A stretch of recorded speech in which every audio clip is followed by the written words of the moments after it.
ओंकारेश्वर सर्वेश्वर मुक्तिदाता मुक्तेश्वर। ओंकारेश्वर सर्वेश्वर मुक्तिदाता मुक्तेश्वर।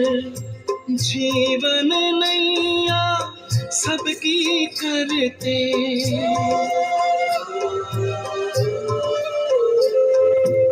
जीवन नैया सबकी करते, भवसागर के पार। महिमा अपरंपार तेरी, महिमा अपरंपार, महिमा अपरंपार तेरी, महिमा अपरंपार। मेरे परम पिता परमात्मा।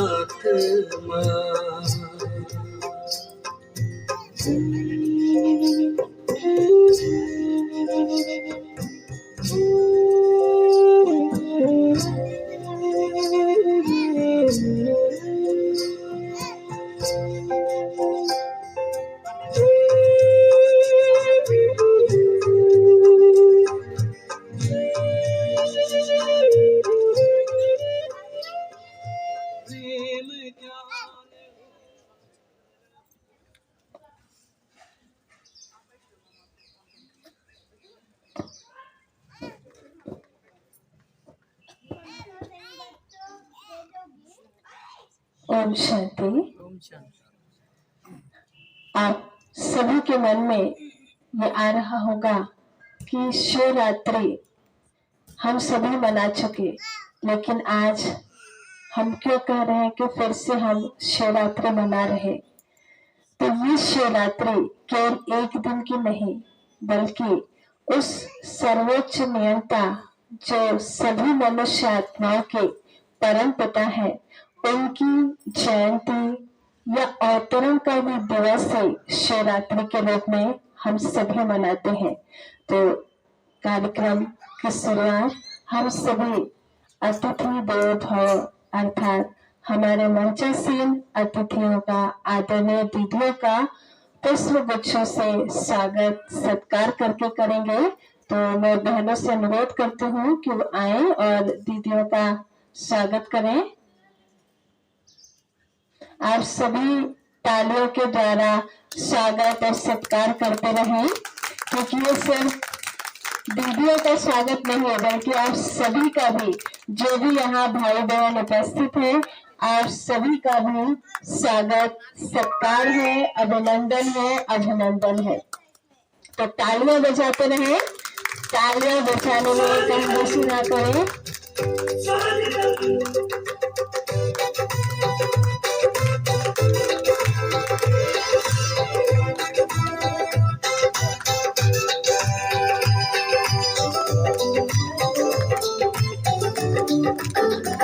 स्वागत करते हैं दिल से आपका, अभिनंदन करते दिल से आपका। हमारे बीच सम्मानीय भ्राता विनोद मिश्रा जी भी पधार चुके हैं। तो आप सभी अनुरोध है कि आप भी आए और मंच पे स्थान ग्रहण करें। एक बार जोरदार तालियां बजाएं हम भ्राता जी के लिए। खिली है कलियां, सजे है था इंतजार। स्वागत करते हैं दिल से आपका, अभिनंदन करते हैं दिल से आपका। स्वागत करते हैं दिल से आपका। हमारे बीच मित्र निवास कॉलोनी की पार्षद बहन स्मिता जी भी पधार चुके हैं। आपका भी हम कहे दिल से बहुत बहुत अभिनंदन करते, स्वागत करते हैं। सभी तालियां बजाएं एक बार जोरदार हमारे अतिथियों के लिए।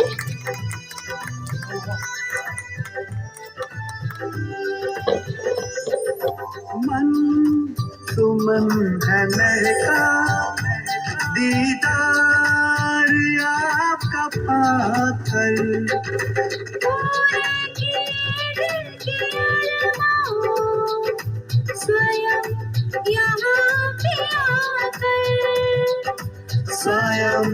यहाँ पे आकर आप आए, धन्यवाद आपका, स्वागत करते हैं दिल से आपका, स्वागत करते हैं दिल से, अभिनंदन करते हैं दिल से आपका।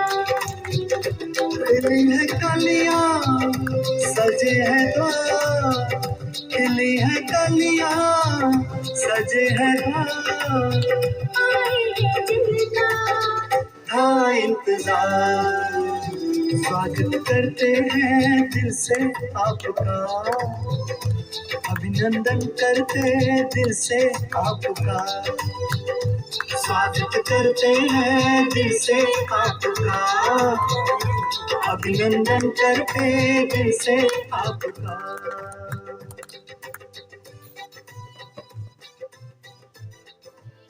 स्वागत के इसी वेला में जिसमें हमने उस परमात्मा पिता का भी स्वागत किया, हमारे मंचासीन अतिथियों का भी स्वागत किया, तो आज हम सभी उस परमात्मा पिता के महाशिवरात्रि महोत्सव का कार्यक्रम आयोजन किया गया है। इस कार्यक्रम में हमारे सभी अतिथि दीदियां पधार चुके हैं, स्वागत सत्कार हुआ। अब हम उस परमात्मा पिता के जो कि महान सत्ता है और उनकी ही यादगार दिवस, क्योंकि अन्य सभी मनुष्य आत्माओं के हम जन्मदिन जन्मोत्सव के रूप में मनाते हैं, लेकिन परमपिता परमात्मा शिव जिनके लिए हम कहते हैं कि वो कालों के काल महाकाल है, और उनके जन्म दिवस को जन्मदिन को हम सभी शिव रात्रि के रूप में मनाते हैं। तो हम सभी के बीच में अभी कुमारी सिद्धि एक बहुत सुंदर अपने भावों को लेकर नृत्य प्रस्तुत करेंगी कि कैसे परमात्मा इस सृष्टि पर अवतरित होकर अपने ज्ञान की वे प्रकाश की किरणें सभी मनुष्य आत्माओं तक फैलाते हैं, और जिससे हमारे अंदर के अज्ञान रूपी अंधकार सदा के लिए दूर हो जाते हैं। तो हमारे बीच है कुमारी सिद्धि।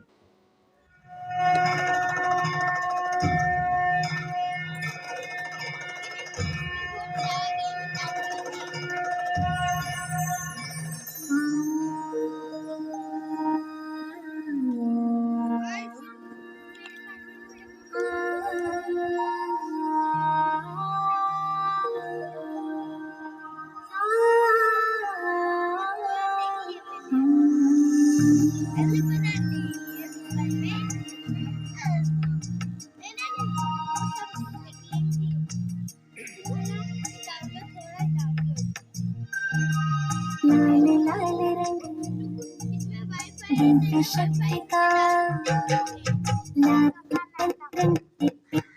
का विश्व पर है छाया, सर्वेश्वर शिव परम है आया।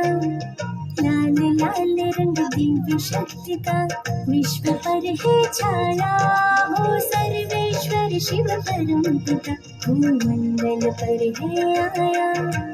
ओम नमः शिवाय, ओम नमः शिवाय, ओम नमः शिवाय, ओम नमः शिवाय।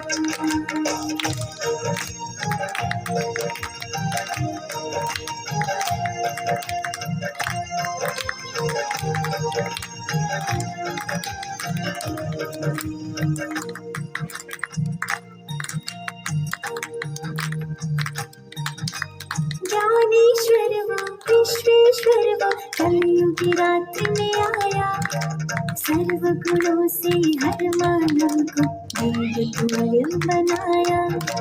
सोमनाथ हो अमरनाथ हो बबुलनाथ कहलाया, खुदे खुदा इस भूमंडल पर वरिष्ठ लेकर आया। मात पिता बंधु सखा बन सब संबंध निभाया, आप इसमें सब एक है, हमने संदेश सुनाया।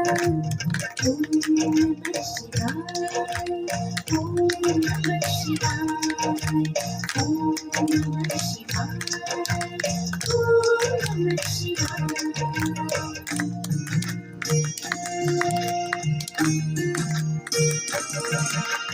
लाल लाल रंग दिव्य शक्ति का विश्व पर है छाया। सर्वेश्वर शिव परम पिता भूमंडल पर है आया। ओम नमः शिवाय, ओम नमः शिवाय, ओम नमः शिवाय, ओम नमः शिवाय, ओम नमः शिवाय।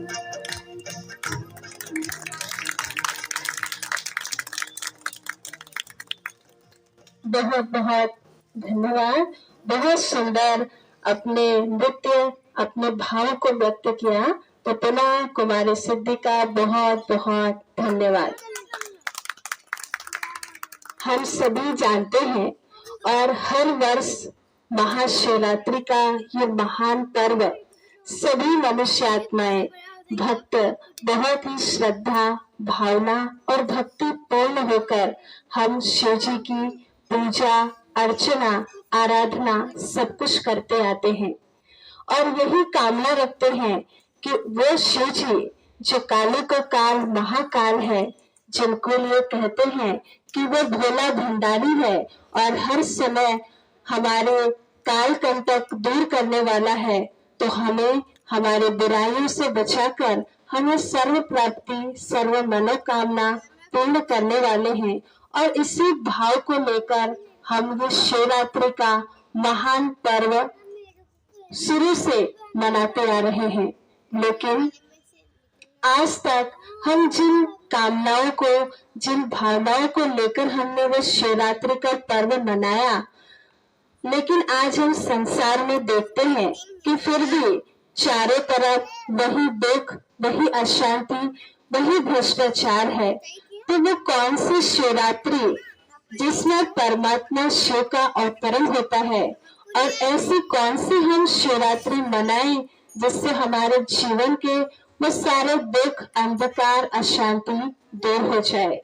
तो इन्हीं सब भाव को हम सभी के समक्ष व्यक्त करने के लिए हमारे बीच आदरणीय ब्रह्मा कुमारी गीता दीदी उपस्थित हैं, जो हम सभी को शिवरात्रि के वास्तविक रहस्य कहें या आध्यात्मिक भाव उनसे हम सभी को अवगत कराएंगे। आप एक वरिष्ठ राजयोग शिक्षिका हैं और जैसा आपका नाम वैसा ही आप परमात्मा के सत्य गीता ज्ञान को सभी मनुष्य आत्माओं के समक्ष रखकर उनका कल्याण करते आ रहे हैं। तो मैं अनुरोध करती हूँ आदरणीय दीदी जी से।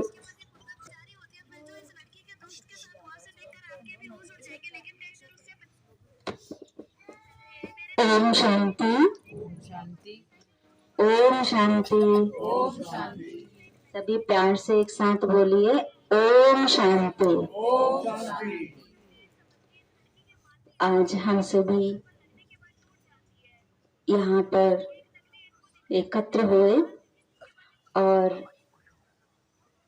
शिवरात्रि का जैसे है ना, काफी टाइम हो चुका और शिवरात्रि पर्व हमने बड़े प्यार से और बहुत ही है ना विधि विधान से बहुत श्रद्धा भावना से उस दिन को भक्ति भाव और परमात्मा की स्मृति के साथ मनाया।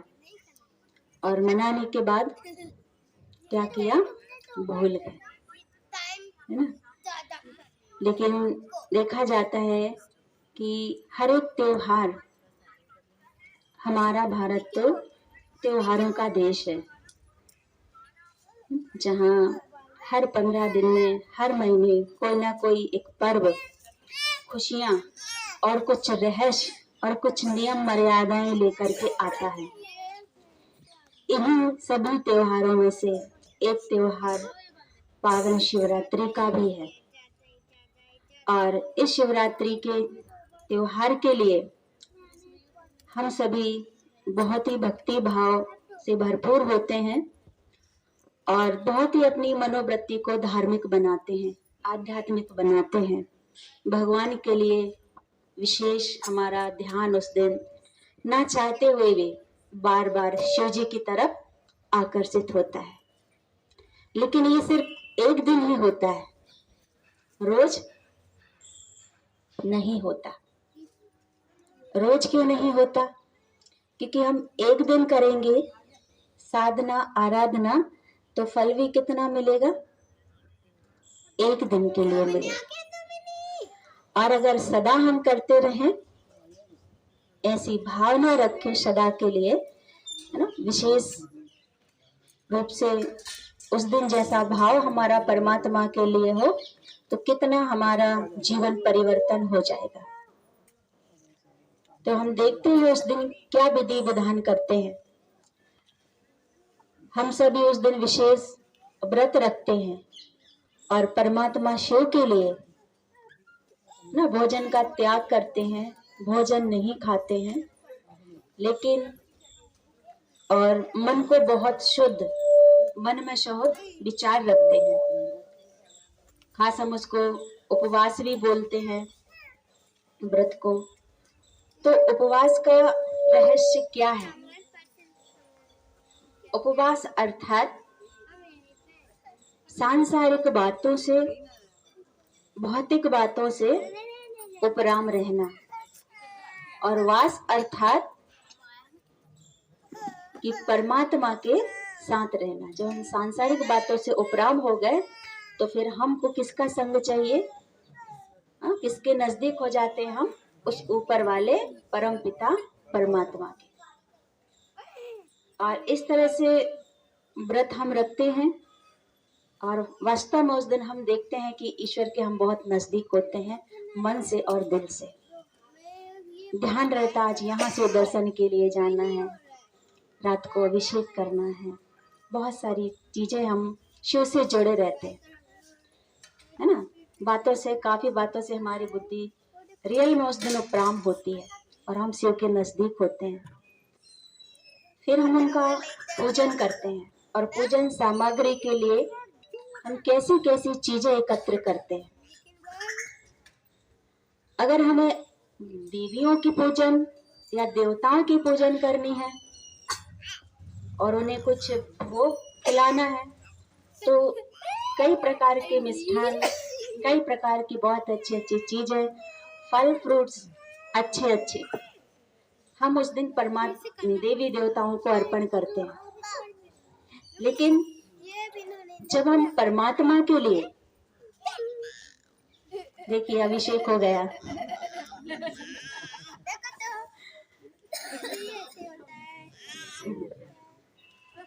उस दिन हम परमात्मा के लिए क्या अर्पण करते हैं, कैसी चीजों का हम उनको स्वीकार कराते हैं।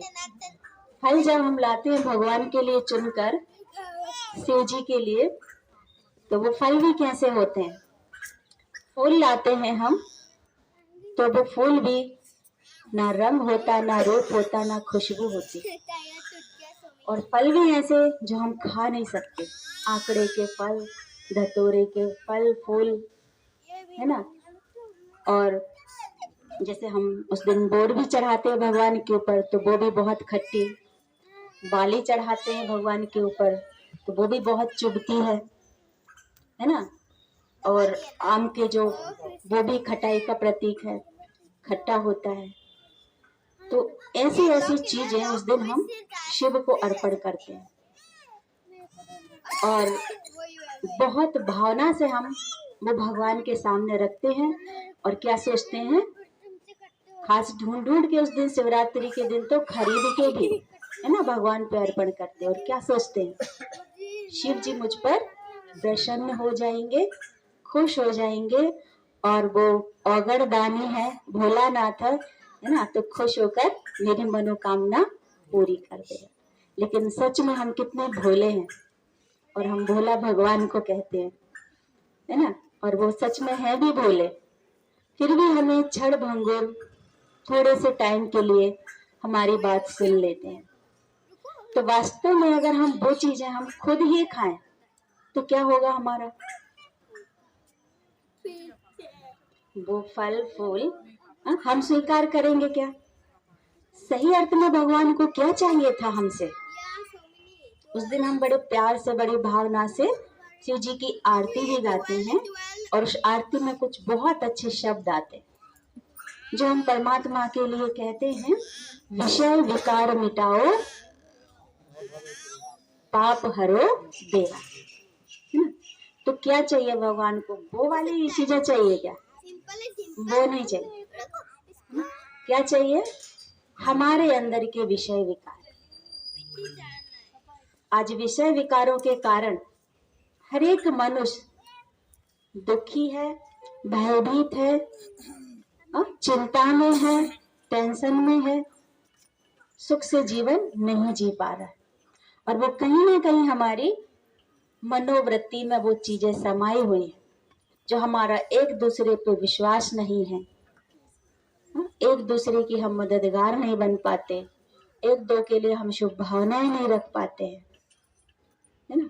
तो ये वो मनोविकार है जो वास्तव में भगवान ने कहा कि ये मुझे दे दो, लेकिन हम कितने चतुर हैं, हमने क्या दे दिया? वो कांटे वाला फल। भगवान ने कहा ये कांटों भरा व्यवहार, ये कांटे भरे बोल, ये दे दो जो चुभते हैं, है ना। जब किसी को बोलते हैं तो क्या कहते हैं? उसने ऐसा बोला, मेरे तो दिल को वो बात क्या हो गई? चुभता क्या है? कांटा चुभता है ना। तो बात दिल को चुभ गई तो बात कैसी थी? कांटे जैसी थी, तब तो चुभी, है ना। तो ऐसा ही हमारा व्यवहार, ऐसी ही हमारी भावना। कई बार हम बोल नहीं बोलते पर अपने अंदर विचार ले आते हैं, तो विचार भी लोगों को अगर गलत है वो विचार तो वो भी अच्छा नहीं लगता, वो वाइब्रेशन तो उन तक पहुंच ही जाता है। तो ये कांटा हमें भगवान को देना था, है ना, लेकिन हम कितने चतुर हैं, क्या दे दिया, है ना। और फूल भी हमने कौन से दिए भगवान को? खुशबूदार गुलाब का फूल नहीं दिया जिसमें खुशबू होती है, रंग होता है ना। परमात्मा का देखिए, उनको हम नीलकंठ के नाम से, है ना, विश्वेश्वर के नाम से भी पुकारते हैं। तो ये सब परमात्मा के कर्तव्यवाचक नाम है ना। तो नीलकंठ क्यों कहा? क्योंकि देवी देवता में वो शक्ति नहीं है जो हमारे इन विकारों को मिटा सकते हैं। दैवी शक्तियां ये कार्य नहीं कर सकती। ये कार्य जो है संसार से और मनुष्य के मन से विषय विकारों को मिटाने का, वो स्वयं परम पिता परमात्मा जो ईश्वर है, भगवान है, अल्लाह है, गॉड है, वही इस कार्य को करने में सक्षम है। वो सर्वोच्च शक्ति है और वो ये कार्य बहुत ही सहज और बहुत ही विधि पूर्वक हम सबसे करवा भी लेते हैं। इसीलिए हम परमात्मा को ऐसी चीजें देते हैं।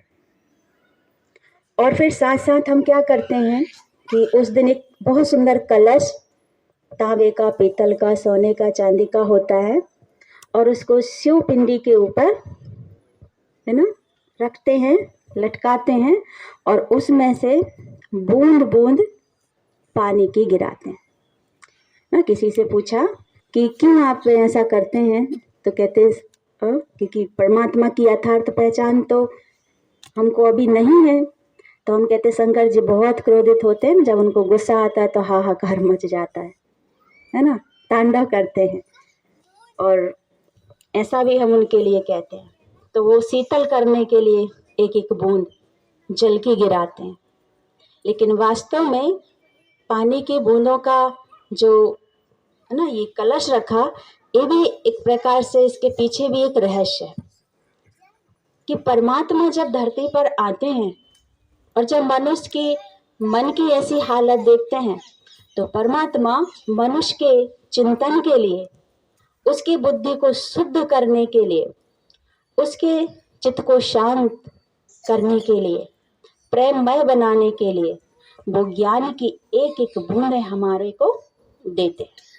और जब उनके ज्ञान बिंदु पर हम अपने मन को केंद्रित करते हैं या उनके ज्ञान का जब हम चिंतन करते हैं तो अंतर से आत्मा शीतल होने लगती है, क्रोध शांत होने लगता है, दुख कम होने लगता है, जीवन में आनंद का अनुभव होने लगता है, सदगति का मार्ग स्पष्ट नजर आता है। हमारे लिए, हम सबके लिए क्षमा भाव बहुत ही आसानी से अपने अंदर रख लेते हैं, सबको क्षमा कर देते हैं। तो ये वो ज्ञान बिंदुओं की कमाल है। तो वास्तव में वो बूंद बूंद पानी परमात्मा को नहीं, लेकिन उस परमात्मा से हम मनुष्य आत्माओं को चाहिए। हमको बहुत जरूरत है उन ज्ञान बिंदुओं की। वो ज्ञान बिंदु हमें मिल जाए तो हमारा जीवन परिवर्तन हो जाए, है ना। फिर हम परमात्मा का पूजन करते हैं और हम देखते हैं खासकर जो शिवलिंग बनाते हैं उस दिन जो है कोई भी शंकर जी की पूजा नहीं करते। उस दिन कौन सी पूजा होती है? शिव पिंडी की पूजा होती है, शंकर जी की पूजा नहीं होती, क्योंकि शिव एक परमात्मा है, सबके परम पिता है, सर्वोच्च भगवान है, सर्वधर्म मान्य है, सर्वश्रेष्ठ है। और शंकर जी एक देवता है, इसीलिए शिवरात्रि पर शिव का ही पूजन होता है, शंकर जी का पूजन नहीं होता। और उसमें भी हम देखते हैं संपूर्ण शिवलिंग होता है उसमें। कोई दीपक की जो दीप शिखा जलती है, दीपक की जैसी लौ होती है, हम शिव पिंडी को उस दीपक की लौ मंत्र बोलते हैं, ब्रह्मा देवताय नमः। दूसरी बनाई तो विष्णु देवताय नमः, तीसरी लकीर बनाते हैं तो बोलते हैं शंकर देवताय नमः। और तीनों के बीच में जब वो बिंदु रखा जाता है तब बोलते हैं शिव परमात्माए नमः, शिव जी को नमन। तो शिव क्या है? बिंदु रूप है, ज्योति स्वरूप है, प्रकाश स्वरूप है। और जब हम उस परमात्मा से अपने मन का नाता जोड़ते हैं, उस ज्योति बिंदु से और शिव ज्योति से अपना महत्व क्यों है? तो वास्तव में वो कोई 12 घंटे वाली रात्रि नहीं है, जो 24 घंटे के बीच में 12 घंटे दिन और 12 घंटे रात होता है, वो वाली रात्रि नहीं है। ये जो रात्रि है ये पापाचार, भ्रष्टाचार, दुराचार की रात्रि है, जहाँ दिन दहाड़े, पहले आप देखिए दिन में शराबों की दुकान नहीं खुलती थी, दिन में कोई व्यक्ति शराब नहीं पिया करता था। चोरी, डकैती, अपहरण ये काम कभी भी दिन में नहीं होते थे, छेड़छाड़ का काम दिन में नहीं होता था, ये सब रात में करते थे लोग। और अभी ना दिन देखते हैं ना रात देखते हैं, दिन में ही पीते हैं, दिन में शराब के बड़े बड़े दुकान खुले होते हैं, दिन दहाड़े बहन बेटियों के साथ छेड़खानी होती है। ये जितने भी काले कारनामे हैं अब रात में नहीं लेकिन दिन में होने लगे। तो दिन और रात क्या हो गई? समान हो गई ना।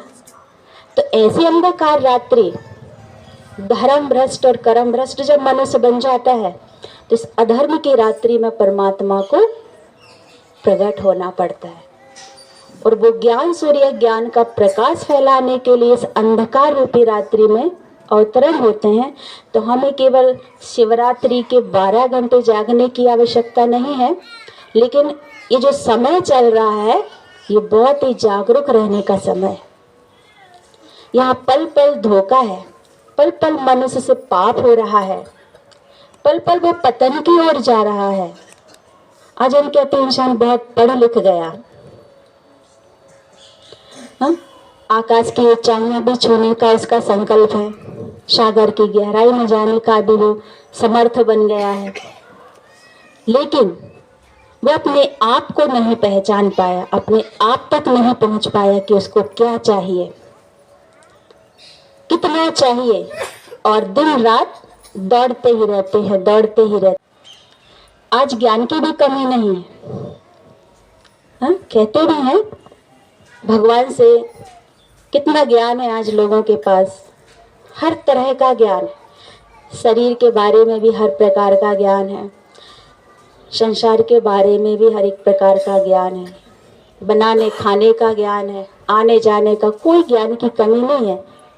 लेकिन फिर भी हम देखते हैं कि कई ज्ञानी लोग, कई मुनि महात्मा, कई अच्छे अच्छे पढ़े लिखे लोग वो परमात्मा से यही कहते हैं कि हे प्रभु, इस अज्ञान से, अंधकार से निकालो और ज्ञान की तरफ ले चलो, रोशनी की तरफ ले चलो। जो कहा जाता है अत्सो माँ ज्योतिर्गमय तमसो माँ सद्गमय। तो वो कौन सा प्रकाश है जो हमारी सद्गति करता है, और कौन देगा वो हमें सदमार्ग, वो सच्चा ज्ञान जो हम सदगति तक पहुंच पाएंगे। और सदगति क्या है, कैसा महसूस होता है उस सदगति में, और अभी हमारा क्या हाल है, हम क्यों सदगति के लिए बोलते हैं। इतना ज्ञान है हमारे पास, फिर भी हम सरस्वती माता की पूजा करते हैं और ज्ञान मांगते। कौन से ज्ञान की कमी है हमारे अंदर। ये बहुत ही रहस्ययुक्त बातें हैं, इनको समझना है। और ये सारी बातें आपको इस ईश्वरीय विश्वविद्यालय में, जो इसके छोटे छोटे सेवा केंद्र हैं, वहाँ आने से या संपर्क में आप उनके आए और समझें तो सारे उलझे हुए प्रश्नों के उत्तर, जो बातें हमारे मन में हमेशा खटकती रहती है और हम भगवान के लिए बोलते हैं दुखी होके, क्या प्रभु ये सी दुनिया आपको बनानी थी, क्या भगवान इतना ही दुखी संसार में था तो आप हमको लाए ही क्यों इस संसार में। कभी कभी जब हम बहुत दुखी होते हैं तो दिल की अपनी भगवान से बोलते हैं। तो इन सब बातों को समझने के लिए हमें एक ऐसा गुरु चाहिए, एक ऐसा मार्ग प्रदर्शक चाहिए जो इन सब बातों को समझा है और जिसने अपने जीवन को ऐसा बनाया है, प्रैक्टिकल अपने जीवन में उस बातों को उतारा है और खुद महसूस किया है। तो हमें वो सर्वोच्च ज्ञान, और वो सर्वोच्च ज्ञान है खुद का ज्ञान। इस पर एक छोटी सी बात याद आती है कि हम खुद से कैसे दूर हैं। एक बार क्या होता है कि एक व्यक्ति बहुत गरीब होता है और जब वो दूसरे लोगों को देखता है बहुत सारा गोल्ड पहने हुए हैं तो उसकी भी इच्छा जागृत होती है कि काश मेरे पास भी एक सोने की अंगूठी होती तो कितना अच्छा रहता। और वो पैसे की बचत कर करके थोड़ा थोड़ा रोज बचाता था, धन इकट्ठा किया और एक दिन सोनार के पास गया और बहुत सुंदर उसने एक अंगूठी खरीद के लाई। और इतनी खुशी उसको हो रही थी उस अंगूठी की। वो अपने घर में आया और उसके मन में विचार आया, अच्छे अवसरों पर इसको पहनना चाहिए, रोज पहनने से ये गंदी हो जाएगी। तो उसने क्या किया, बॉक्स में रखने लगा, अपनी उंगली से निकाल के अंगूठी को बॉक्स में रखने लगा। किसी चीज की उसको ठोकर लगी, हल्के हाथ से अंगूठी पकड़ी हुई थी तो गिर गई। अब वो अंगूठी ढूंढ रहा था, बड़ा बेचैन था और चिंता में पड़ गया, कहाँ खो गई कहाँ खो गई। उसके पास कुछ लोग आए और उसका नाम पुकार के बोलते हैं, चलो शाम हो गई है और पूजन का टाइम हो गया आरती का, तो शिव जी की आरती में चलिए, भगवान की आरती में चलिए। तो वो बोलता है कि नहीं अभी नहीं जाऊंगा, मेरी अंगूठी गिर गई है तो मुझे उसको ढूंढना है। तो वो बोलते हैं कि ठीक है मिल जाएगी तब आ जाना, पर उजाले में ढूंढे तो मिलेगी, अंधेरे में कैसे मिलेगी, उजाले में ढूंढने से जल्दी मिल जाएगी, आसानी से मिल जाएगी। और इतना कह के वो लोग निकल जाते हैं। तो वो व्यक्ति क्या करता है कि खंभों की लाइट जल रही होती है रास्ते की, तो वहां आकर अपनी अंगूठी को ढूंढने लगता है। वहां से भी कुछ लोग निकलते हैं और वो लोग बोलते हैं, है ना, मंदिर चलने के लिए। तो वो उनसे वही बात कहता है। तो वो लोग कहते ना तो यहाँ बॉक्स है और ना ही यहाँ कोई ऐसी चीज है जो ठोकर लगे। तो बोलता है नहीं भाई, अंदर अंदर बॉक्स है और अंदर ही वो दरवाजे की मुझे ठोकर लगी थी, है ना, और मैंने ऐसे ही हल्के हाथ से पकड़ा था तो छूट गया। तो बोले अब अंदर अंगूठी गिरी है तो बाहर क्यों ढूंढ रहे हो। बोला अभी कुछ लोग मुझको बोल के गए कि उजाले में ढूंढो, उजाले में ढूंढोगे तो जल्दी मिलेगी और आसानी से मिलेगी। तो मैंने क्या किया, उजाले में ढूंढने आ गया, है ना। तो कहीं ऐसी भूल हम भी तो नहीं कर रहे कि सब कुछ हमारे अंदर भरा हुआ है, सब कुछ बीच आत्मा में निहित है और उन सारी चीजों को हम बाहर ढूंढ रहे हो। सुख को, शांति को, आनंद को, प्रेम को, मान सम्मान को, ये सारी चीजें हमारे अंदर है और हम क्या कर रहे हैं? कहीं पार्टी में जा रहे, कहीं पिकनिक, कहीं दूसरी तरह की कोई कंपटीशन, कहीं, है ना? लेकिन मिलता है क्या वहां? और मिल भी जाता है तो कितनी देर रहता है? मिल जाता है, इतना प्रयास करते हैं तो मिल जाता है, लेकिन कितनी देर रहता है? थोड़ी सी देर। तो हमें कितनी देर का चाहिए? पूरे जीवन भर की शांति चाहिए कि थोड़े से देर की शांति चाहिए? पूरे जीवन का सुख चाहिए, पूरे जीवन की शांति चाहिए, है ना? तो क्या करना पड़ेगा? बाहर नहीं ढूंढना उसको, अंदर जाना पड़ेगा। अंदर जाएंगे तो खुद से खुद को मिल पाएंगे, और जब हम खुद से खुद को मिल जाएंगे तो हमको खुदा भी मिल जाएगा, और हम सच्चे अर्थ में अपने जीवन को समझ पाएंगे और जीवन नैया को बहुत आसानी से इस भाव सागर से, संसार सागर से पार ले जाएंगे। इन्हीं शब्दों के साथ मैं अपनी वाणी को विराम देती हूँ। शांति। धन्यवाद। बहुत धन्यवाद दीदी जी का कि हमें स्वयं से और उस परमात्मा के सत्य परिचय और हमें किन चीजों को शिव जी के ऊपर अर्पित करके शिवरात्रि मनानी चाहिए, इन सभी विषयों से, सभी ज्ञान से हम सभी को भरपूर किया। तो पुनः दीदी जी का बहुत बहुत बहुत धन्यवाद। अब हम सभी के बीच में सम्मानीय भ्राता विनोद जी मिश्रा हमारे बीच उपस्थित हैं।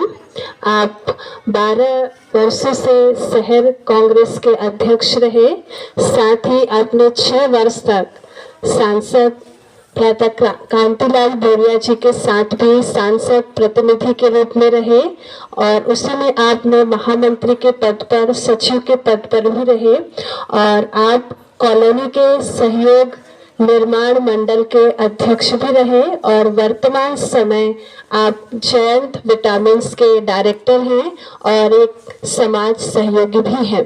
तो हम सम्मान्य भ्राता जी से भी अनुरोध करते हैं कि आज इस शिव जयंती के महोत्सव के उपलक्ष्य में हम सभी को अपनी शुभकामनाएं दें। भ्राता। महाशिवरात्रि के इस पावन पर्व पर आज हमारी कॉलोनी में पधारे ब्रह्मा कुमारी की सारी बहनें, कॉलोनी के सभी भाई बहन, सभी को मैं नमन करता हूँ। ब्रह्मा कुमारी आत्मा से परमात्मा को मिलाने का जो है रास्ता आपको जो है बताती हैं कि बाहर का सुख सुविधाएं तो आप जो है देखते ही हैं, परंतु जो आपके अंतरात्मा में, आपके अंदर जो सुख सुविधा होनी चाहिए, आप अपनी अंतरात्मा में यदि जो झांकेंगे तो उसी प्रकार से हर सुख सुविधा आपको जो है उपलब्ध हो जाएगी। शिवरात्रि के इस पावन पर्व पर मैं आप लोगों को यह बताना चाहता हूं कि हमारे घर में भी रोज पार्थिव शिवलिंग जो है हमारी श्रीमती जी के द्वारा जो है बनाया जाता है।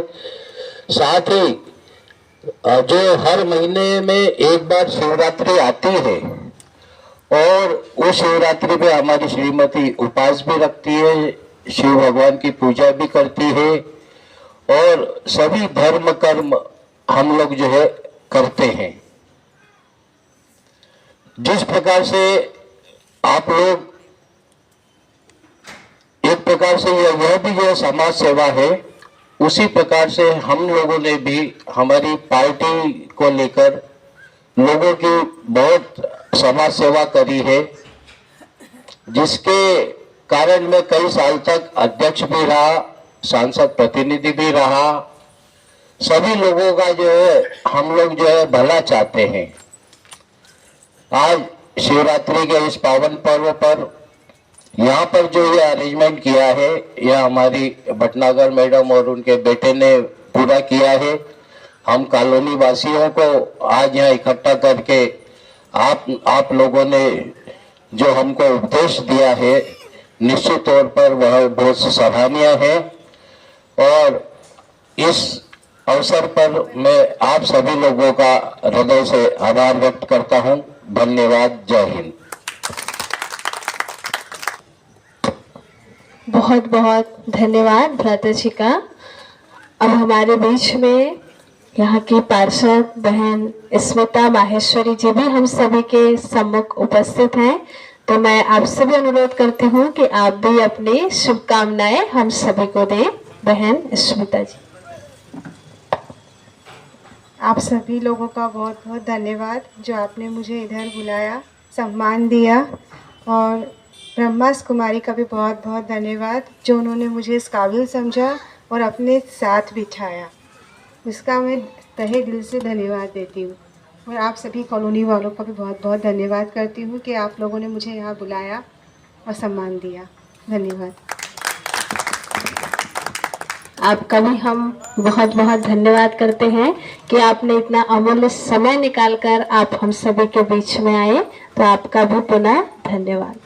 अब हमारे बीच में सम्मानीय दीदी जी हैं जो हम सभी को हमने स्वयं का ज्ञान, परमात्मा का ज्ञान और उस सच्ची शिवरात्रि के बारे में तो सुना, लेकिन कैसे हम परमात्मा पिता से मन की वो तार जोड़ें, क्योंकि आज सभी चाहते हैं कि हमें खुशी मिले, शांति मिले, प्रेम मिले, लेकिन फिर भी हम यहाँ वहाँ भटक रहे हैं और उसी की तलाश में जीवन की भागदौड़ में भाग रहे हैं। तो हम सभी के बीच सम्मानीय दीदी जी हैं। आप रतलाम सेवा केंद्र की संचालिका हैं और आप विगत 40 वर्षों से इस ईश्वरीय विश्वविद्यालय में समर्पित होकर अपनी सेवाएं देते आ रहे हैं। तो अभी अनुरोध करती हूँ दीदी जी से कि वो हम सभी को परमात्मा पिता से मन बुद्धि का तार कैसे जोड़े, इससे हम सभी को अवगत कराएं। आदरणीय दीदी जी।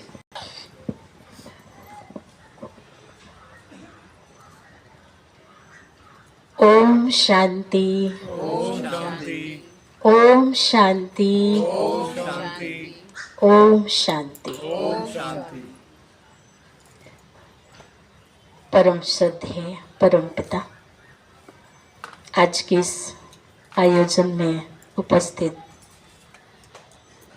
आदरणीय हमारे भाई साहब और इस कॉलोनी की सम्माननीय हमारी बहन पार्षद महोदया जी,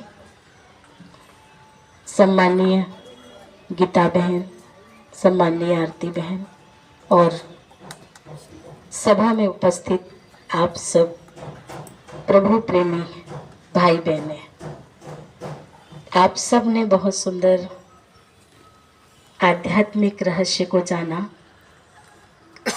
कैसे हमें शिवरात्रि सही अर्थों में मनाना चाहिए, कैसे हमें किस विधि विधान से हमें बनाना चाहिए, क्या चढ़ाना है, क्या लेना है, ये सब चीज़ों का आज आप सबको जानकारी मिली, बहुत सुंदर ज्ञान मिला।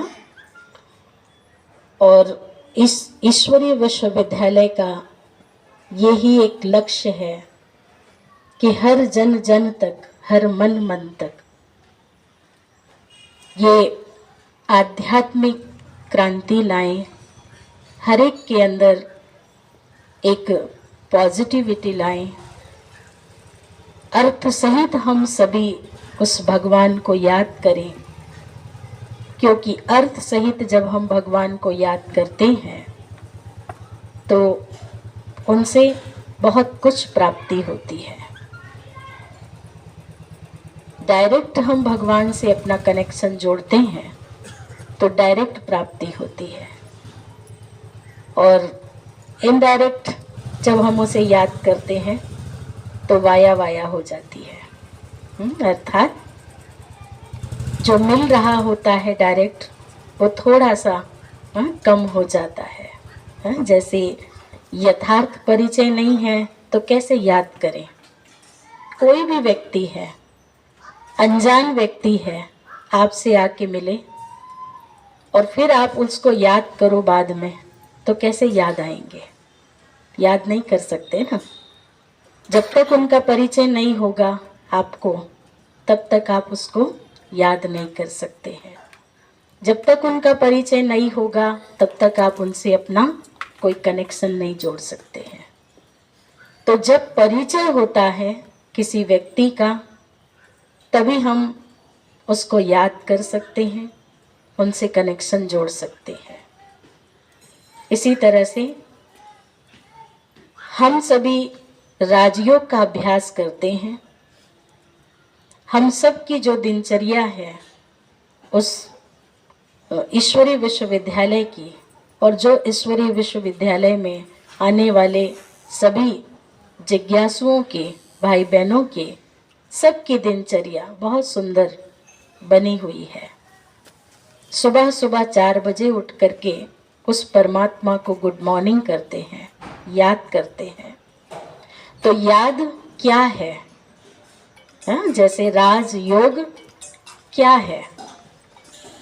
राजयोग है, राज का मतलब होता है रहस्य, और योग का मतलब होता है जोड़, कनेक्शन।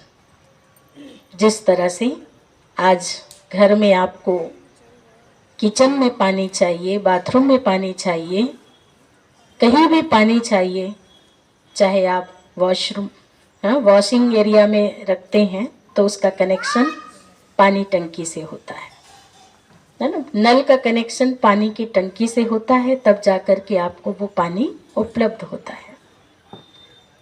इसी तरह से जब घर में बिजली चाहिए, हर कमरों में बिजली चाहिए, तो उसका भी कनेक्शन मेन पावर से होता है। जब तक मेन पावर नहीं होगा तो बिजली नहीं होगी। ठीक इसी तरह से हम सब भी सोचते हैं याद करें परमात्मा को, तो उस परमात्मा को भी याद करने के लिए उसका सत्य परिचय चाहिए कि आखिरकार वो कौन है। जैसा कि आपने अभी सुना, परमात्मा ज्योति बिंदु स्वरूप है, एक पॉइंट लाइट है। जिस ज्योति बिंदु स्वरूप को सभी धर्म के लोग स्वीकार करते हैं, जो सर्व धर्म माननीय है, वो ही रूप परमात्मा का रूप है। क्योंकि यदि हम श्री कृष्ण को मानते हैं तो सभी धर्म के लोग उनको स्वीकार नहीं करते हैं। और हमने देखा भी है, जैसे श्री राम जी को हम पूजते हैं, लेकिन श्री राम जी ने भी किसको पूजा था? उस रामेश्वरम को। इसीलिए कहते राम का भी वो ईश्वर है। तो जैसे मैंने कहा कि परमात्मा को यदि हम इनडायरेक्ट याद करते हैं, वाया वाया याद करते हैं, तो हमें उसकी जो प्राप्ति होनी चाहिए वो भी वाया वाया हो जाती है। जैसे कि एक बार एक राजा थे, और राजा बहुत दानवीर थे। सुबह सुबह वो जो भी उनके दरबार में आता था, खाली हाथ नहीं जाता था। तो हर भिखारी को ये पता होता था कि ये हमारे राज्य का जो राजा है वो दानवीर है, दान देता है। इसलिए वो लंबी लंबी लाइनों में उनके महल के बाहर खड़े हो जाते थे। लाइन लग जाती थी सबकी, और रोज वो उनको सबको दान करते थे सुबह। लेकिन एक जो भिखारी था वो बहुत समझदार था। वो सोचता है एक दिन बैठे बैठे कि रोज तो हम जाते हैं राजा के पास मांगने के लिए, और राजा हमें देते भी हैं, लेकिन फिर हमें जाना पड़ता है दूसरे दिन लेने। हमें उतना ही मिलता है, थोड़ा ही मिलता है, एक दिन के लिए ही मिलता है, और इतने लोगों को वो देते हैं, तो जरूर वो कहीं से लेते होंगे। उनका भी कहीं स्रोत होगा लेने का, जहां से वो लेते हैं। अब और गहराई में सोचने लगा वो कि वो लेते होंगे तो सुबह 6 बजे तो देना शुरू कर देते हैं, 6 साढ़े 6 बजे देना शुरू कर देते हैं, तो इसके पहले वो देते होंगे, लेते होंगे, भरते होंगे, अपनी हुंडी वो खुद भरते होंगे कहीं से ना कहीं से। तो सुबह सुबह वो 4 बजे उठ जाता है और सोचता है कि आज क्यों ना मैं उस राजा के महल में जाऊं और अंदर जाके देखता हूं कि वो स्रोत कौन सा है जो वो लेते हैं। तो जैसे ही वो दरबार में जाता है, दरबारी से कहता है कि भैया इस समय महाराज क्या कर रहे होंगे? तो वो कहते हैं कि अभी महाराज पूजा कर रहे हैं। तो अभी पूजा कर रहे हैं, क्या मैं वहाँ उनके मंदिर तक जा सकता हूँ? तो बोले नहीं नहीं अभी नहीं, बिल्कुल नहीं, डिस्टर्ब बिल्कुल नहीं करना उनको, बिल्कुल बीच में कोई भी डिस्टरबेंस नहीं चाहिए। तो बोले नहीं मैं तो कुछ भी नहीं करूँगा, मैं तो सिर्फ पीछे बैठ करके मैं भी भजन करूँगा, हाथ जोड़ूंगा। तो कहते ठीक है, लेकिन चुपचाप पीछे बैठना, हाँ कुछ भी वहाँ करना नहीं। बोले हाँ नहीं मैं कुछ भी नहीं करूँगा, भले आप मेरे पास बैठे रहना, मैं कुछ नहीं करूँगा। तो वो सचमुच में वो जहाँ मंदिर में वो 5 बजे पूजा करते रहते हैं वहाँ वो पहुँच जाता है और चुपचाप वो देखता है कि राजा कैसे पूजा कर रहे हैं, कहाँ से ले रहे हैं। तब वो राजा उसी समय अपनी झोली ऐसे फैला करके उस भगवान को कहते हैं, हे भगवान मेरी झोली सदा भरपूर रखना ताकि मैं दूसरों की झोली भर सकूं। अब उसको समझ में आ जाता है, भिखारी को समझ में आ जाता है। कहता अच्छा आज मैं समझ गया कि हम सभी भिखारी नहीं हैं, लेकिन ये राजा भी भिखारी है। पर और वो थोड़ा सोचता है गहराई में कि अच्छा ये किससे मांग रहे हैं। तो वहां पर किसकी मूर्ति होती है? हनुमान जी की मूर्ति होती है। हनुमान जी से वो मांग रहे होते हैं। फिर वो सोचता है और थोड़ा गहराई से कि श्री हनुमान जी की ये पूजा कर रहे हैं, तो हनुमान जी ने भी किसकी पूजा की? श्री राम जी की पूजा की, है ना। और श्री राम जी ने किन की पूजा की? शिव जी की पूजा की, है ना। तो श्री राम जी ने शिव जी से लिया और शिव जी से राम जी से हनुमान जी को मिला और हनुमान जी से फिर राजा को मिला और राजा से फिर भिखारी को मिला।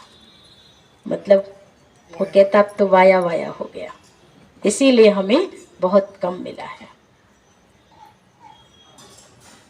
तो सोचने वाली बात है, वो सोचता है कि मैं क्यों ना डायरेक्ट उस भोलेनाथ को ही अपना बना लूं और डायरेक्ट मुझे फिर उनसे मिलेगा।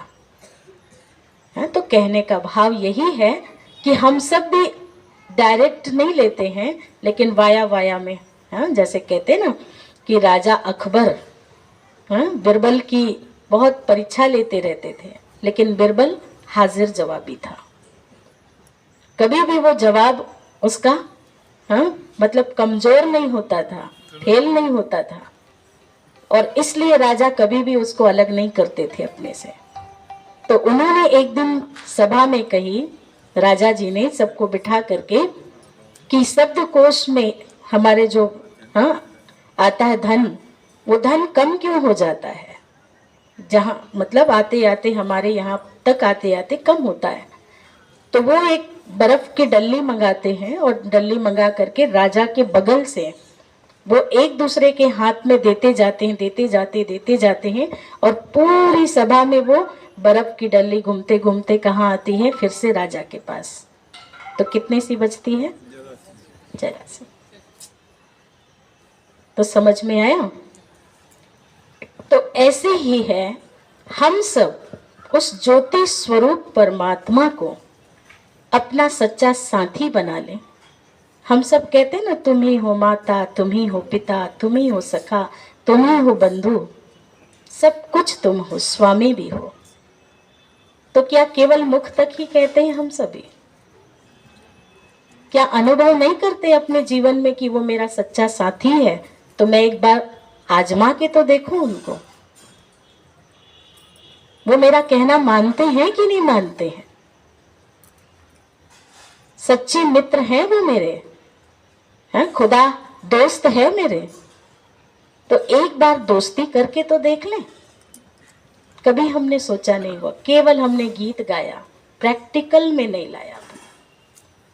और ये राजयोग हमें क्या सिखाती है? प्रैक्टिकल अनुभव करना, जीवन में अनुभव करो।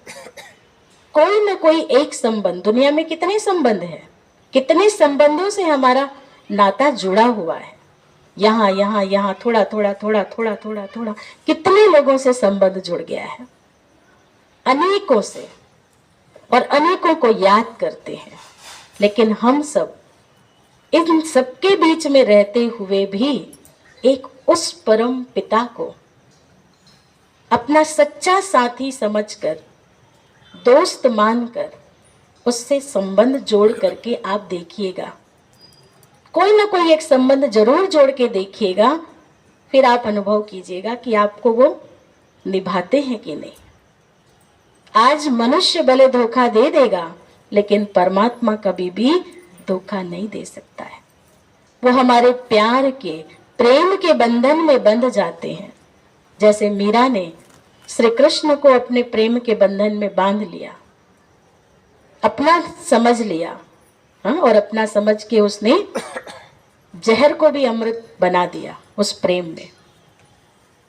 तो ऐसी प्रेम की शक्ति है, जो हम उससे अपना कनेक्शन जोड़ते हैं, कोई ना कोई एक संबंध जोड़ लेते हैं, तो उनसे हमें वो करेंट, वो शक्ति, वो पावर मिलना शुरू हो जाती है। आप अनुभव करके देखिएगा, क्योंकि हमारा मनोबल तो बहुत कमजोर हो चुका है, और कमजोर हो जाने के कारण आज कोई कुछ भी कहता है, हमको सहन नहीं होता। क्या कह देते हैं? ये सच नहीं बोलता ना, इसलिए सहन नहीं होता। ये इन्होंने ऐसा कह दिया ना, तो मुझे बिल्कुल सहन नहीं हुआ। और दूसरी बात, पेशेंस नहीं है हम सबके अंदर, जरा भी पेशेंस नहीं है। तो ये सब शक्तियां कौन देता है? हाँ, सबसे पहले तो सहन करने की शक्ति, फिर धैर्यता की शक्ति। कोई भी कार्य ऐसा हो जो हड़बड़ी में ना करके धैर्यता से हम करें, क्योंकि दुनिया में कहीं धैर्यता नहीं है। हम देखते हैं कहीं पे फाटक भी बंद होता है ना, तो घुस घुस के निकलते हैं, पर निकलना है उनको। भीड़ में से लाल लाइट है, वो तो बड़ी मुश्किल से लाल लाइट में ठहर जाते हैं, लेकिन निकलना ही है उनको। पेशेंस नहीं है जीवन में। जहाँ पेशेंस है वहाँ सुकून है, वहाँ शांति है, वहाँ हमारे जीवन की रक्षा है। और ये सब चीजें जब हम मेडिटेशन करते हैं, उस परमात्मा को याद करते, कनेक्ट होते हैं, तो ये सारे शक्तियां हमें मिलती है। आज परिवार में सहन करने की शक्ति नहीं चाहिए क्या? चाहिए ना। एडजस्ट करने की शक्ति चाहिए। एडजस्टमेंट नहीं है तो क्या कहते हैं, हमारा तो नहीं पटता इनसे, हम तो अलग रहेंगे, हम तो सेपरेट रहना पसंद करते। तो आज की लाइफ ऐसी हो गई। क्यों हो गई? क्योंकि परमात्मा से सच्चा संबंध नहीं है। तो इसलिए आत्मा कमजोर बन गई है ना, इसलिए वो बहुत जल्दी कंफ्यूज हो जाती है। हाँ, जैसे फ्यूज लाइट होता है ना, तैसे फ्यूज हो जाते हैं हम सभी। और फ्यूज होने के कारण चिंता में, तनाव में, अशांति में, दुख में जीवन व्यतीत कर रहे हैं। तो आज हमारा यही संकल्प है और यही शुभ भावना है आप सभी भाई बहनों के प्रति कि आप सब भी अपने मन के कनेक्शन, मन का संबंध, जीवन का संबंध परमात्मा से कर लें, जोड़ लें उनको, सच्चा साथी बना ले अपना। हाँ, स्वामी बना ले, साथी बना ले, दोस्त बना ले, हाँ, या भाई बना ले, बहन बना ले। कोई भी संबंध की आपको कमी महसूस होती है आपके जीवन में, आप उस परमात्मा से एक बार जोड़ के तो देखिए, फिर देखिए आपको बहुत कुछ मिलेगा, बहुत कुछ मिलेगा, बहुत शक्ति मिलेगी, पावर मिलेगा। और वो पावर जोड़ने का तरीका है, मैं आत्मा शांत स्वरूप हूं, प्रेम स्वरूप हूं, आनंद स्वरूप हूं। मैं आत्मा भ्रुकुटी के मध्य विराजमान हूं, जहां टीका लगाते सभी मस्तक पर। यही आत्मा है हम सब की, और इसी आत्मा को जोड़ना है, वहां कनेक्ट करना है। और उस जोड़ने के लिए ही समय नहीं है इंसान के पास अभी, है ना। जिनको भी हम कहते हैं थोड़ी देर के लिए राजयोग मेडिटेशन करने आइए, हाँ, ज्ञान तो बहुत अच्छा है आपका, बहुत अच्छा है, लेकिन समय नहीं है। तो समय कब मिलेगा? समय अलग से निकाल के आएगा क्या हम सबके लिए, कि हमारे लिए 24 घंटे में भी 25 घंटे भगवान ने बनाएंगे तब मिलेगा? समय इस 24 घंटे में से ही आधा घंटा आपको निकालना पड़ेगा अपने लिए। हम अपने लिए क्या कर रहे हैं? हम समाज के लिए तो बहुत कुछ कर रहे हैं, दूसरों के लिए भी बहुत कुछ कर रहे हैं, जॉब भी कर रहे हैं, नौकरी भी कर रहे हैं, सब कुछ कर रहे हैं, लेकिन अपने लिए, अपने स्वयं के लिए क्या कर रहे हैं? क्या जमा हो रहा मेरे पास, जो ये ही मेरे साथ चलने वाला है, श्रेष्ठ कर्म। तो उसके लिए कुछ पल के लिए समय निकालना बहुत जरूरी है, बहुत जरूरी है। थोड़ी देर आप सभी संकल्प कर लेंगे अपने जीवन में कि मुझे स्वयं के लिए और उसके लिए, परमात्मा के लिए समय देना है। नहीं तो समय तो कहाँ मिलता है? एक तो हॉस्पिटल में समय मिलता है, कोई बीमार हो जाता है तो हॉस्पिटलाइज हो जाते हैं ना, तो वहाँ समय ही समय है भगवान को याद करने का। और दूसरा कोई जेल में जाता तो जेल में भी वो आटा पीसता रहता है, कहते हैं ना जेल की चक्की चलाएंगे, तो वहाँ भी उनको शांति रहती है, याद कर सकते हैं। तो ऐसा है ही नहीं, मतलब हमें अपने समय को निकाल कर कुछ पल के लिए, इन 24 घंटे में भी थोड़ी देर के लिए भगवान के लिए जरूर निकालें, और स्वयं के लिए निकालें, आत्मचिंतन करें। जैसे आपको गीता बहन ने बताया कि अंदर की ओर जाइए, अंदर झांकिए, अंदर भी बहुत बड़ा जगत है। ये जीवन भी एक यात्रा है, और इस यात्रा में भी हमें यात्रा को कैसे, सफर को कैसे हमें काटना है, बहुत खुशनुमा, खुशी खुशी से समय को बिताना है, खुशी खुशी से। तो खुशी के लिए ये राजयोग बहुत सुंदर एक चाबी है, जो आपके अंतर मन को खुश कर देगा, प्रसन्न कर देगा, सुकून दे देगा। तो आप सभी तैयार हैं करने के लिए राजयोग? तैयार हैं? कौन कौन तैयार है? बाकी लोग नहीं हैं? हैं? पक्का करेंगे? करेंगे सभी? अभी हम उसका प्रैक्टिकल स्वरूप अभी कराएंगे आपको बैठकर, तो करेंगे? सभी अलर्ट होकर के बैठ जाएंगे, सभी अलर्ट होकर के बैठ जाइए। कुछ पल के लिए हम चले रूहानी यात्रा करने के लिए। जीवन यात्रा है, आप सब ने बहुत यात्राएं की होगी। कोई देश की यात्रा की, किसी ने विदेश की यात्रा की, किसी ने हज की यात्रा की, किसी ने और बहुत सारी यात्राएं की, लेकिन उन सब से भिन्न है ये यात्रा। इस यात्रा में ना हमें समय लगाना पड़ता, समय खर्च होता, ना धन खर्च होता, और ना ही संकल्प। हम सब मन से उस परमात्मा को कुछ देर के लिए कनेक्ट कर लें, अपनी मन की तार को जोड़ लें, अनुभव करें। आप सभी अपनी आंखें कुछ पल के लिए बंद कर दीजिए। वैसे तो राजयोग मेडिटेशन हमें सिखाती है, हमें आंख खोल करके मेडिटेशन करना है। तो आपके सामने चित्र बना हुआ है भोलेनाथ शिव बाबा का।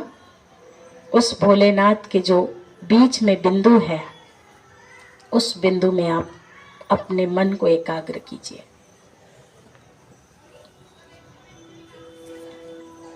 शिवलिंग के बीच में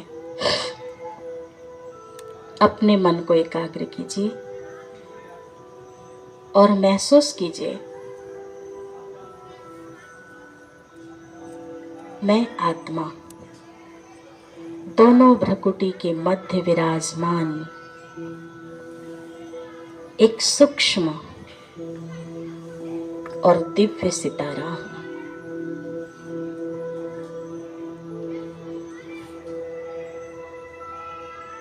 चले अंतर जगत की ओर।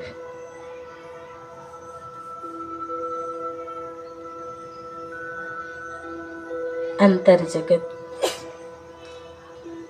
एक बहुत विशाल जगत है।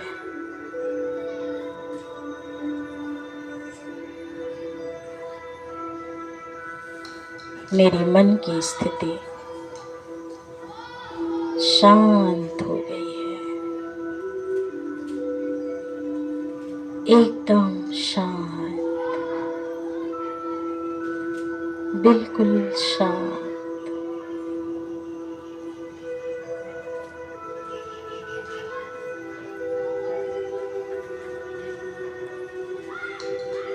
मन की आंखों से उस परमात्मा को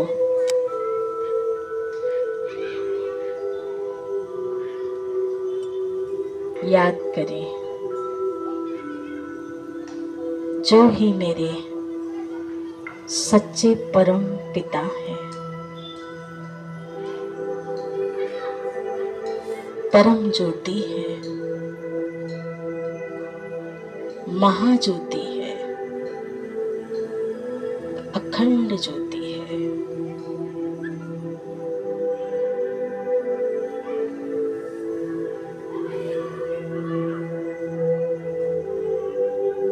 वो निराकार बिंदु से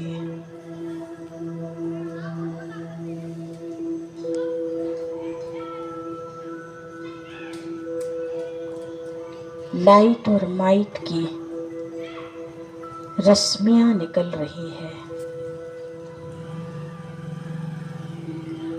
और मेरी भ्रकुटी में पड़ रही है।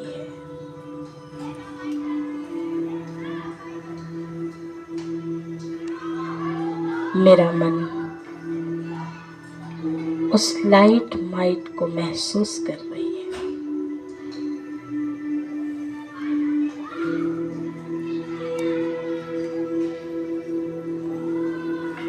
परमात्मा की वो पवित्रता की किरणें और शक्तियों की किरणें मेरी आत्मा में आ रही है।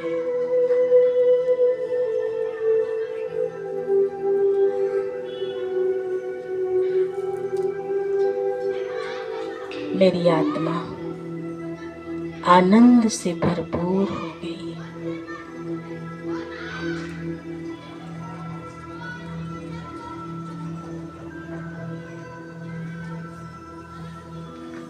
शक्तियों से भरपूर हो गई। उस परम पिता को अपना सच्चा पिता मान लिया।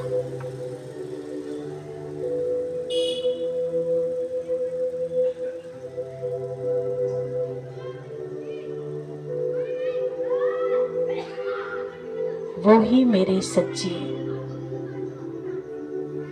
वैद्यनाथ है।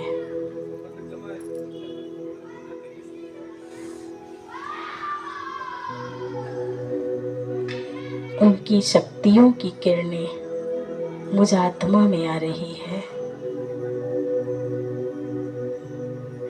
और मैं अपने आप को स्वस्थ महसूस कर रही हूँ।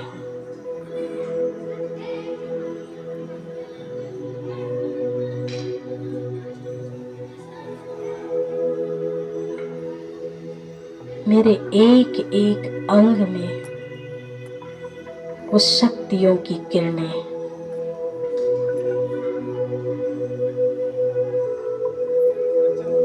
बढ़ रही है और मेरा एक एक अंग शांत शीतल हो गया है।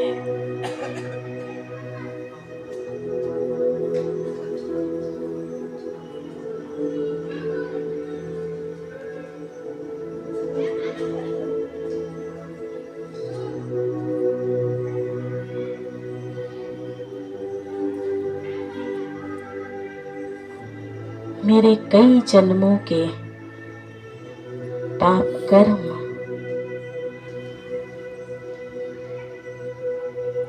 इन शक्तियों से दग्ध हो रहे हैं, भस्म हो रहे हैं और मैं अपने आप को बिल्कुल हल्का महसूस कर रही हूँ, एकदम हल्का।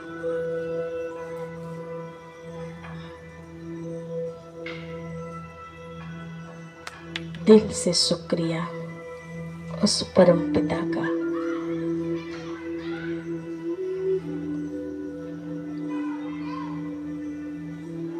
ऐसे शुक्रिया करते हुए मैं पुनः अपने इस भौतिक शरीर में भ्रकुटी के मध्य अपने को स्थित करती हूँ और सामान्य अवस्था में आ जाती हूँ। लेकिन मुझे ऐसे ही हर कर्म करते हुए उनकी इस शक्तियों का एहसास करते रहना है। ओम शांति शांति शांति। तो इस तरह से आप सभी कुछ पल के लिए अपने लिए समय निकाल सुबह या शाम ऐसे मेडिटेशन करेंगे तो आपका मन बहुत हल्का रहेगा और आप स्वस्थ भी रहेंगे, खुश भी रहेंगे। इन्हीं शुभकामनाओं के साथ पुनः आप सभी को बहुत बहुत बधाई, अभिवादन, अभिनंदन और धन्यवाद। ओम शांति। बहुत बहुत धन्यवाद दीदी जी का कि हम सभी को राजयोग के बारे में बताया भी आपने और साथ ही सुंदर प्रैक्टिकल अनुभव भी कराया और उस गहन शांति का हमने भले कुछ क्षण महसूस किया लेकिन बहुत सुंदर सबने अनुभूति की।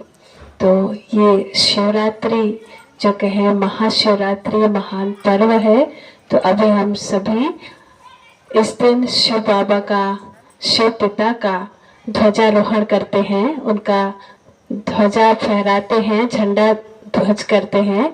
तो अभी सभी आप सभी से अनुरोध है और हमारे सम्मानीय अतिथियों से भी अनुरोध है कि शिव ध्वज के नीचे खड़े हों।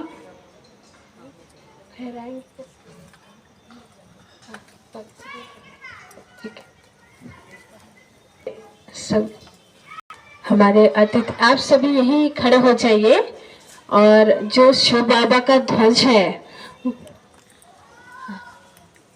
वो ध्वज कहते जब फहराया जाता है तो विश्व के कोने कोने में शांति, प्रेम, आनंद की ऐसी किरणें फैलती हैं क्योंकि हर एक मनुष्य का मन आज दुखी, अशांत। आप सभी यहीं खड़े रहिए, बस जो अतिथि हैं वो वहां जाके ध्वजारोहण करेंगे। बाकी सभी यहीं खड़े रहिए, यहीं खड़े होकर प्रतिज्ञा करनी है। आप सभी खड़े हो जाइए क्योंकि वहाँ जगह नहीं है। तो जब वो ध्वज फहराया जाएगा तो आप सभी को उसके बाद प्रतिज्ञा भी कराई जाएगी। तो ये ध्वज जिस घर में या जिनके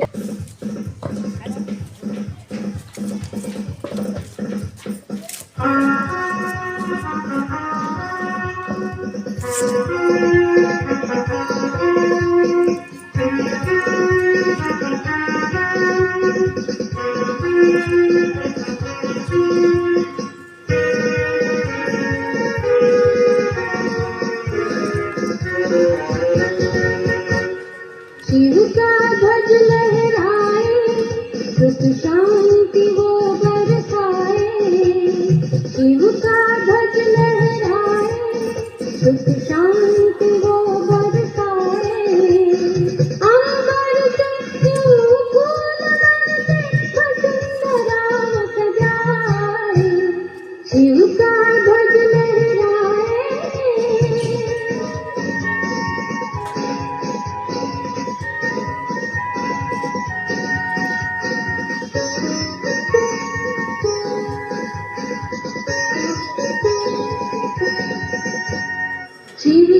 ध्वज देता पैगाम, सब में भर दो आत्मज्ञान।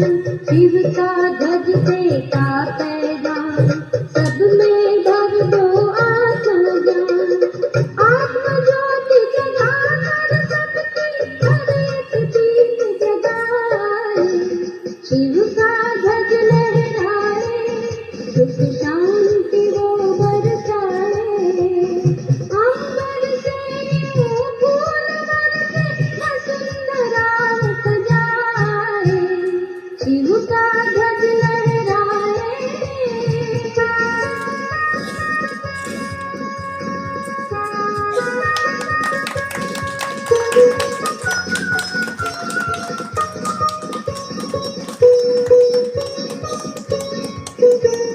लेकर हम सब हाथ में हाथ, सुनाए एक अनोखी बात। लेकर हम सब हाथ में हाथ, सुनाए एक अनोखी बात। अभी हम सभी प्रतिज्ञा करेंगे, तो अपना सीधा हाथ आगे कर लीजिए। अनुपम सौगात, शिव का ध्वज लहराए। ध्वजारोहण के पश्चात प्रतिज्ञा करेंगे, तो अपना सीधा हाथ आगे कर लीजिए। आज हम सभी, आप सभी दोहराइएगा उसको दोबारा। आज हम सभी इस शिव जयंती के महान पर्व के अवसर पर शिव बाबा के ध्वज के नीचे खड़े होकर सच्चे दिल से ये प्रतिज्ञा करते हैं कि हम अपने अंदर की छोटी बड़ी जो भी कमी कमजोरियां हैं उसको शिव जी के ऊपर अर्पित करेंगे। अपने मन में सभी मनुष्य आत्माओं के प्रति हमेशा शुभ भावना, शुभ कामना और आत्मिक दृष्टि रखेंगे। हर परिस्थिति में परमात्मा पिता को साथी बनाकर अचल अडोल रहेंगे। अपने मुख से और व्यवहार से हमेशा मधुरता संपन्न व्यवहार करेंगे। ओम शांति। आप सभी अभी बैठिए, आप सभी को प्रसाद दिया जाएगा और प्रसाद लेकर ही आप सभी को जाना है।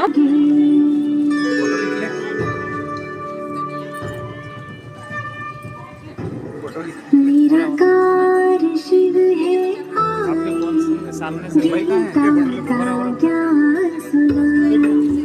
निराकार शिव है आए, गीता का ज्ञान सुनाए। ब्रह्मा तन आधार सच्ची सच्ची गीता सुनाए। निराकार शिव है आए, गीता का ज्ञान सुनाए।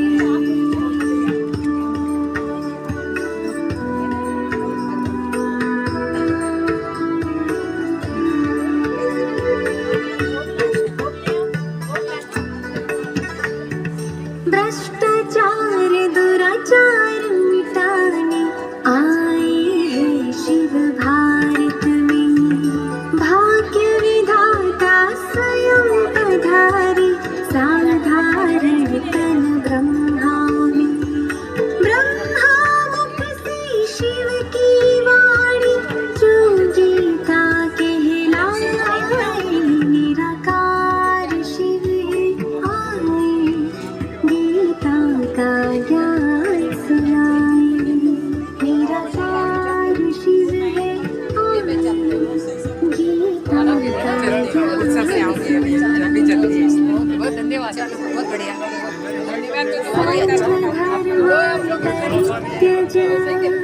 मामेकं शरणं व्रज, अहं त्वां सर्वपापेभ्यो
Thank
you.